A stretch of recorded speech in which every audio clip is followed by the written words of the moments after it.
Today I'm doing a full and complete end-to-end hardware in the loop flight test of my UAV project, and this is going to be a longish video and a little bit boring, but I'm just going to do it. My setup here is I have a laptop running the ground station, a radio modem blinking there. I have my transmitter on.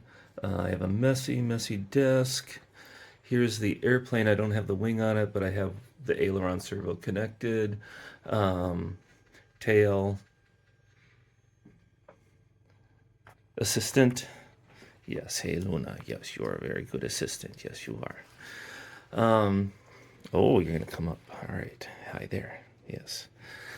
So, I have complete control on the transmitter. So if I would go to here, I've just disabled the throttle and put it in manual mode. So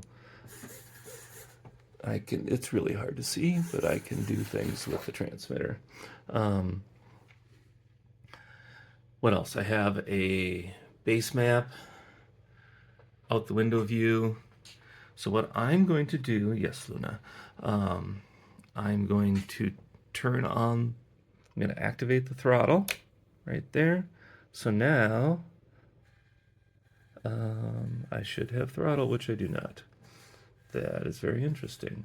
Oh, because I have previously landed and it disabled the throttle automatically, so I just need to cycle that. And I still don't have throttle. This is not going well. Boom, ba-doom. No throttle. Well, this is going to be an extra boring video because now I got to go figure out what's going on there. This is why we do hardware in the loop testing.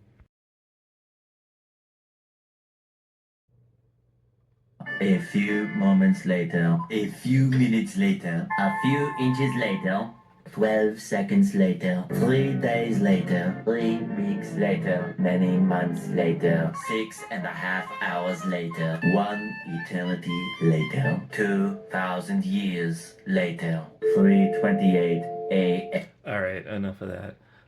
Time has passed. I think I fixed my bug. Let's give it another try here. Base map. Panel. Let's do the base map here. We got the panel here.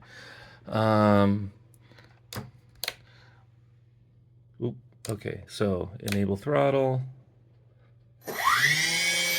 And we're spinning. Okay, oh, and we're also connected to reality here, the sim. Okay, so I'm gonna take off, flying with the transmitter.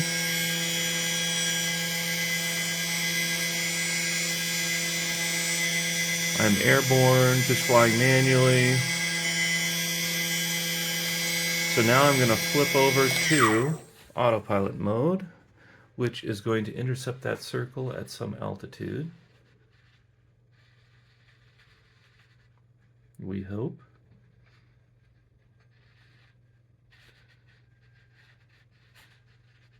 Not the altitude I was hoping for. Let's set some airspeed. Let's set some altitude. Interesting. Okay, well, whoop, oh.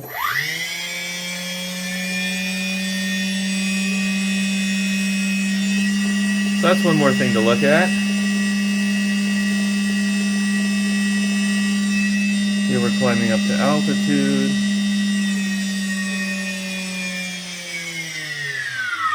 Overshot a little bit, now we're gliding.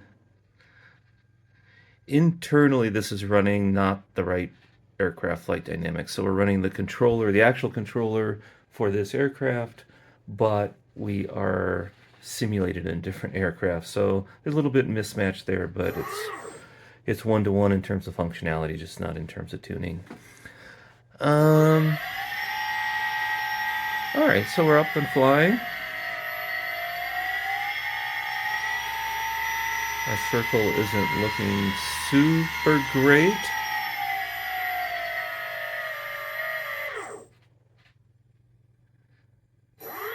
I'm not too worried about that for now. I'm going to do something here now that we're up and flying. Actually, let's just do some random little route. Send that up.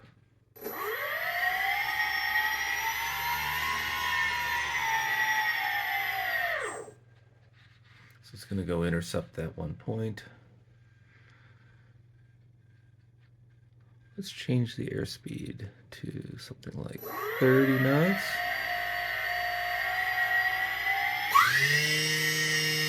So as soon as I clicked OK, you could hear the throttle pick up.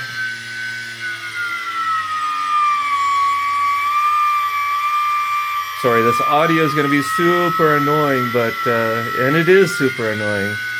But I'm testing the motor along with everything else. So we were able to send the route up to the airplane and see that it's following the route. Change the speed, change the altitude. I'm going to do a thing here. We're going to move the home position to, I don't know, like right about here, because that implies where we're going to land. Boom. Probably not perfectly centered on the runway. Normally, I'd place the airplane at the end of the runway, or end of the landing, at the target touchdown point.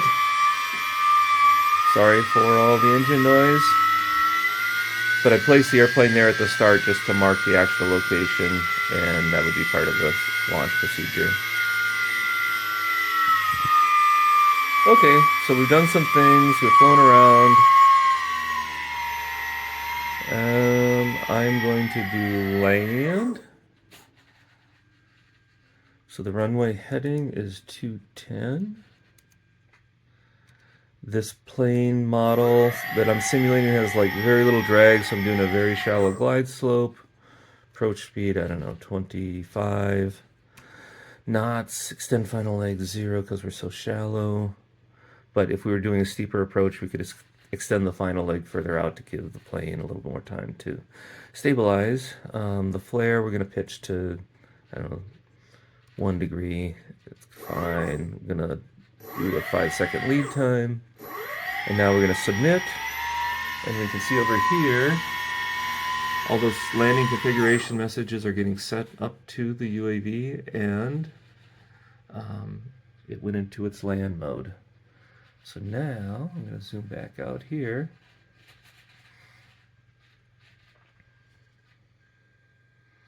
And you can see the landing approach. It's going to head out over there. See, the graphics are tracking where we're at. We have some turbulence, so that's why it's bouncing around a bit. So we're intercepting our descent circle. You might be able to see here the altitude is slowly walking down as we get closer to that descent circle.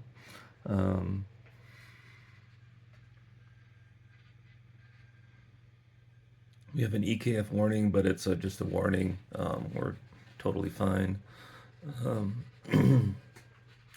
Here we intercepted the circle. You can see it here. And we intercepted the glide slope. So now we're going to begin our final descent.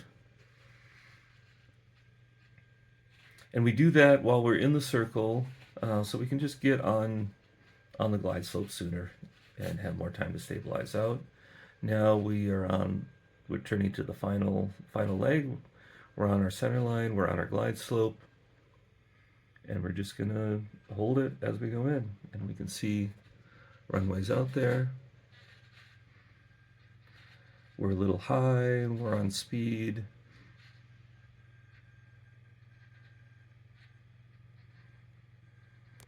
And we just wait.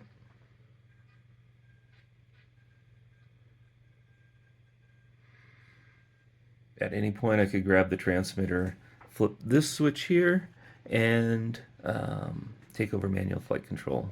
And also at any point I can flip this switch here and disable the throttle. So a couple safety features. Okay, engine kicks on, give us a little more thrust. We're right on altitude and speed.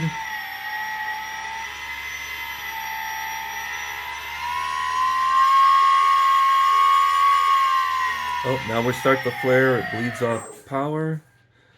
Pitches to the pitch altitude. We've already touched down. And then we're just going to roll out here. We're not steering once we touch down. This plane has no landing gear, so it doesn't need to be steered once it's on the ground. It just slides to a quick stop. And that actually works really well. So here you can see our approach. We intercepted the circle, rolled out, flew our final approach, and we can see, yeah, everything worked pretty well. I need to check why my initial speed and altitude were not as expected, but everything else was working. Okay, sorry for the long video.